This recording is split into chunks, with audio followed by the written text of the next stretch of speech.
So, let me get my paper here. Tasha Delay, welcome back to the class. And I didn't receive any questions this week, so I don't have any questions to answer for you. But just as a reminder, if you do have questions, if you send me an email, then I can share that with the whole class. So again, let us begin by taking a deep breath and slowly letting it out, calming your mind and your body into deep peace.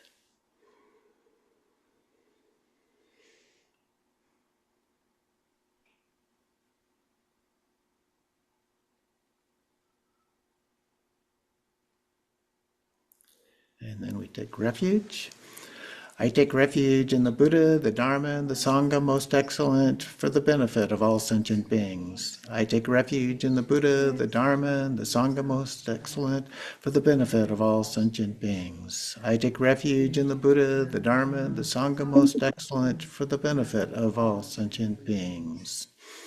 Now, last week we were dealing with patience as our main theme. As a part of that, and I received a copy from a friend of mine of a very, very short text from Garchen Rinpoche that we were just talking about on patience. And so I thought I would share this with you this morning.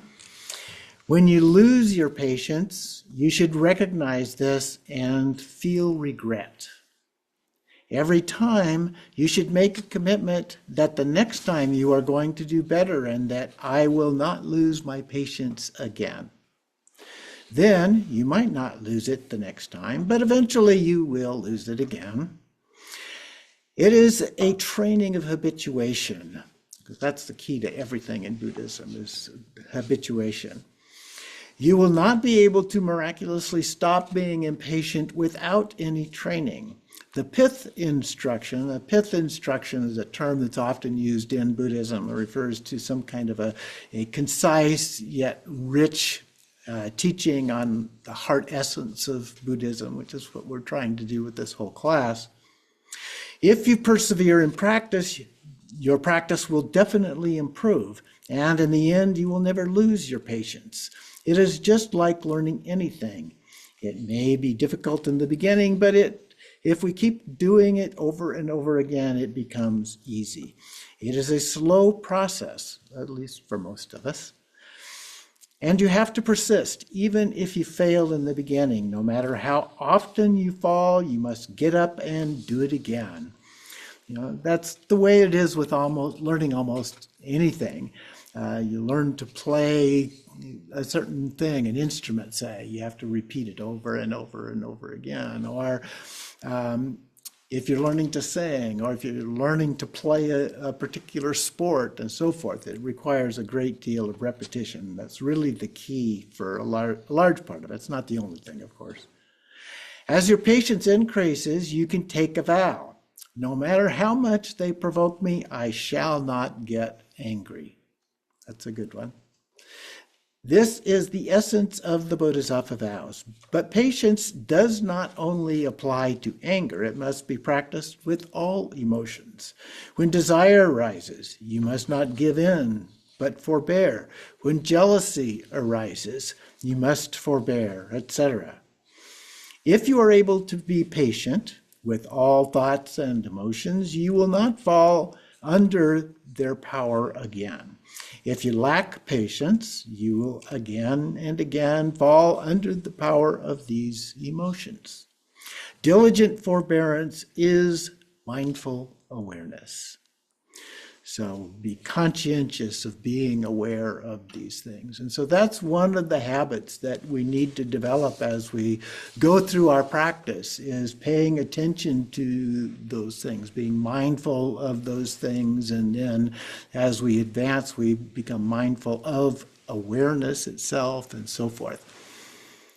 Okay, so we're in part 4 of the path of altruism, and so we're looking today at the perfection of persistence, or joyful effort, if you will. As noted before, patience and persistence often go together, especially when it comes to progress in your practice, but this is often true of other life situations as well. To better grasp the meaning of this perfection, consider another way of understanding it: joyful effort.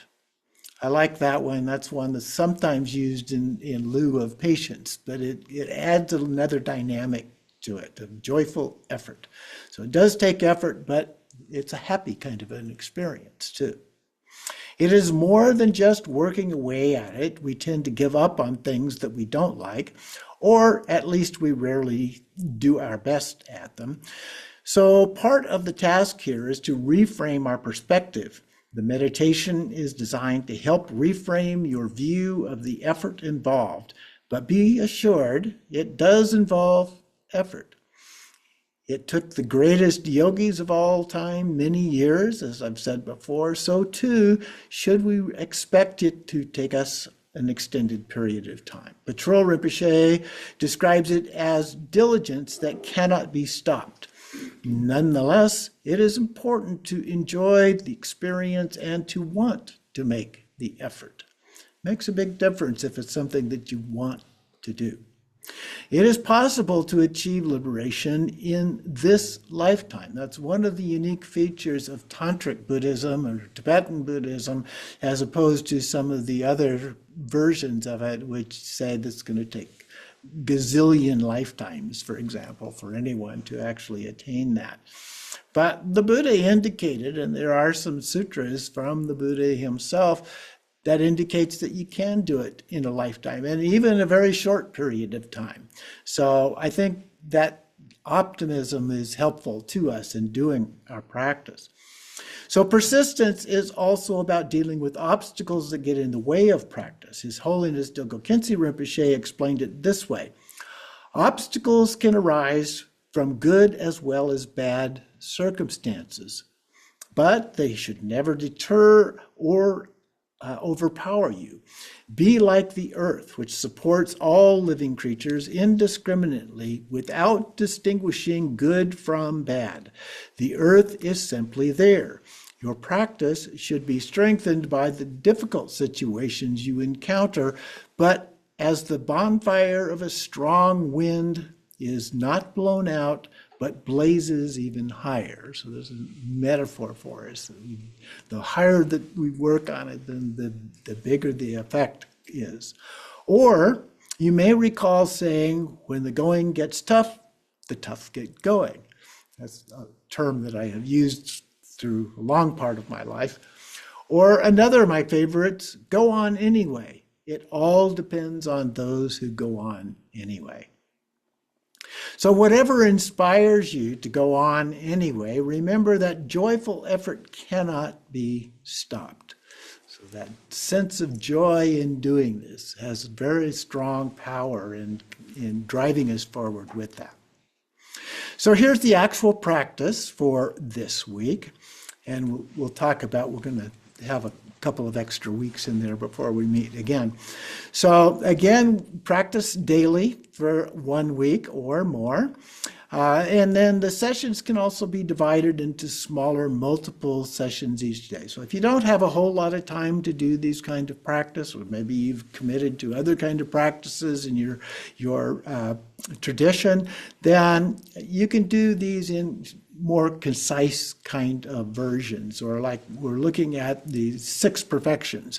And so as we've gone through, this is the 4th one. So we now have 4 of them that we can do. So we can kind of do those in a concise way, so that we do 1 at one time, and then 2 at another time, 3rd, another time, 4th, and the 4th time, all in one day. So that's 1 day to do it. Or you can just do them all. If you have the time, you can just do 1, 2, 3, 4 all the way through those as well. So let's look at the actual practice here. The intention is to do this for the benefit of all sentient beings, or some other intention that you may have. Then recite the refuge, and then the actual persistence. Settle into stillness of body, speech, and mind. So that's a practice that we always do. The easiest way to do that is to do what we did at the very beginning. Just breathe in, deep breath, and then slowly breathe out. It's like all of that nonsense in our body and mind is just going away. Okay? So in that state, and we do the refuge 3 times, and then the persistence, as I just mentioned, then reflect on your commitment to your practice. So it's good to just think about that a little bit. Do you ensure that there is time to practice every day? Now, there's always going to be things that happen that we're not able to do that, and I recognize that, but we do it the best that we can to practice every single day. And if we can't do it at one particular time, that's our normal time, that doesn't mean you give up trying to find a place to work it in during the day. These practices are, for the most part, very concise kind of practices, which is one of the reasons that I really like them for this class. What things do you get? What things do you let get in the way? So a little bit of thinking about what do I let get in the way of doing my practice, and how do I deal with that? And then how much joy do you experience in practice? That can make a big difference in your enthusiasm for doing the practice. How strong is that as a motive for you? Are you so compelled to practice that it is often difficult to stop? That's one that happens to me a lot. I don't want to stop. I just keep going. If not, how would that feel?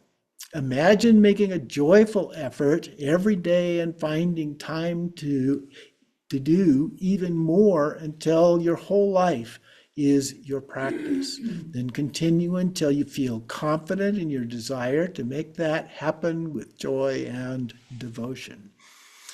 If you're retired, as I sort of am these days, Dharma is kind of my job, but as I retired, that was one of the commitments that I made, was to block out a large portion of my day, mostly the morning, from early morning, have breakfast, a cup of coffee, and then I would practice for several hours each day. I don't practice as much now because I'm doing more teaching and putting these things together for you, but I still do a strong practice every day as a part of that. And I think that finding a way to do that, even if it's a series of small bits each day, is very important as a part of this.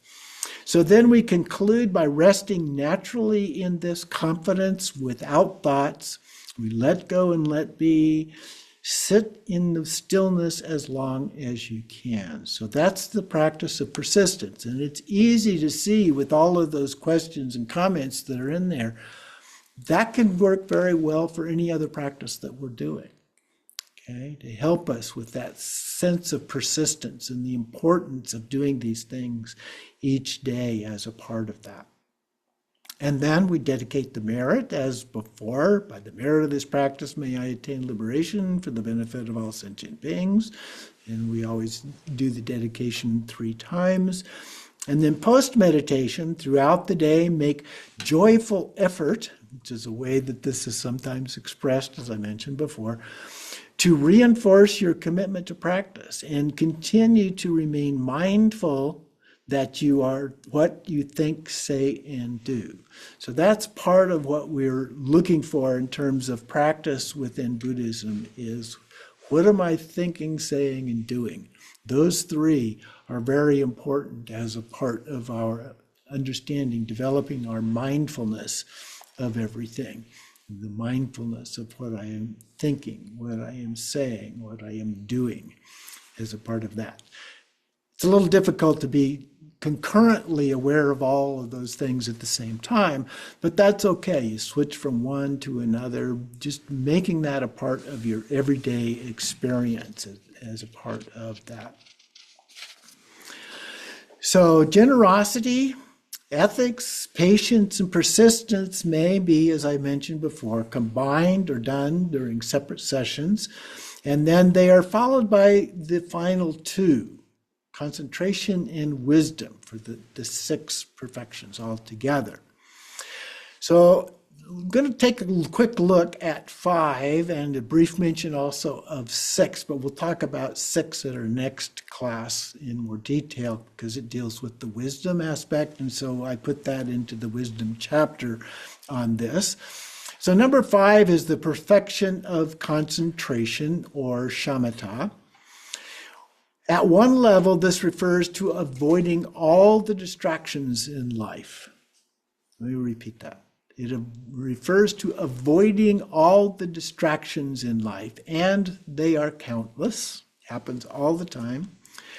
At a higher level, it refers to concentration of meditation, or samadhi, literally balanced mind, that we develop through the practice of single-pointed calm abiding, which is the meaning of shamatha. Now, some people refer to it as single-pointed meditation, and some as calm abiding meditation. I put the two together because it really is both of those. Yes, this is the same shamatha as the path of individual liberation that we did before, which is the reason that we're not doing it as a separate practice now. Hopefully you are still doing it from the path of individual liberation that you learned about before. It's a very important basic form, and it can apply in the context of the other things of these 6 perfections that we're talking about as well. So there are many forms of shamatha, as we'll see as we progress through the path of Tantra later on, and then the path of great perfection. But here, it is the same as before, the way that we learned it before. And so you can practice the stillness of body, speech, and mind. If you recall, that was the way that it was labeled before, as well as the shamatha with a small object that we did before. And so we continue to develop these skills in training both parts of our brain. And when we're talking about habituation, that's the key. We create those neural pathways in our brain, which then trains our mind to look at and experience these things in that way. And number 6, as I said, we'll do just a very brief explanation of that one because we'll be talking about that one in the next class. The perfection of wisdom will be elaborated, and that's in chapter 10, our next chapter on the path of altruism. This is similar to the practices of wisdom and the path of individual liberation. However, over time, there were new developments in the process. Now, some of these may have happened in the lifetime of the Buddha. I mean, after all, he did teach for a very long period of time. And so some of those may have changed. You know, as a professor teaching classes, I certainly changed things a little bit here and there as a part of that. And so I have no doubt at all that the Buddha also did some of those kind of things as well.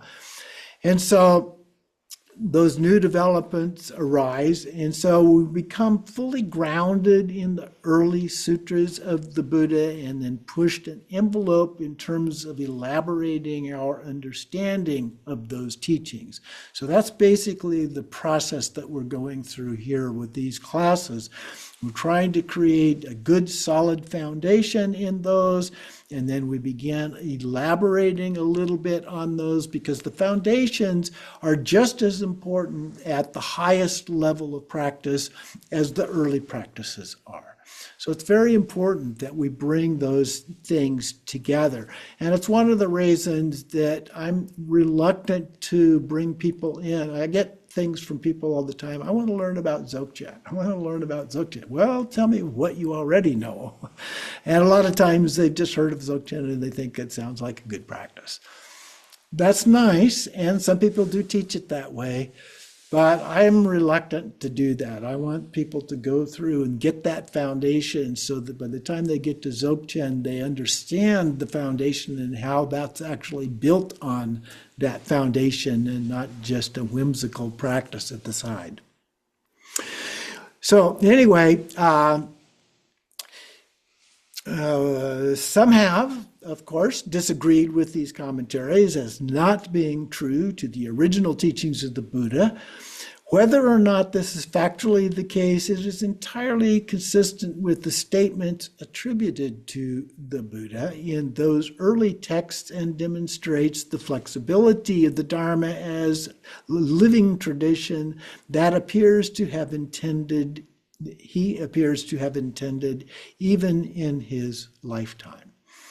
So we may not know for sure that the Buddha said X, Y, or Z as a part of that, but if it's consistent with the kind of things that the Buddha said, then we use that kind of information as a part of this as well. Okay, so that's just an introduction to the sixth of the six perfections. My computer, As I said, we'll be going into that as well. Your audio is on, Mark. Sorry. So down now. Okay, so as I mentioned before, next week there will be no class. In fact, there'll be no class for the next 2 weeks. So we have a break here because of Thanksgiving. So we're skipping that time for that purpose. And then I'm scheduled to be traveling for the week after that, so we will also skip that one. So now you've got a chance to go back through the different practices that we have been working on in the path of individual liberation, as well as those in the path of the Bodhisattva way. And so put those together, work out a way of doing that every day, reinforce them every day as a part of that. And then when we're ready to move into the actual wisdom chapters, I mentioned for this, at the sixth one, when we'll be in a place where it's solid preparation and we can go ahead and do these kind of things. So, also, if you have any questions about those, send me an email and I'll do my best to reply to you as soon as I get your questions. And in the meantime, abide softly, deeply, with pure awareness, loving kindness, and compassion for all beings, always and always. And pray for peace.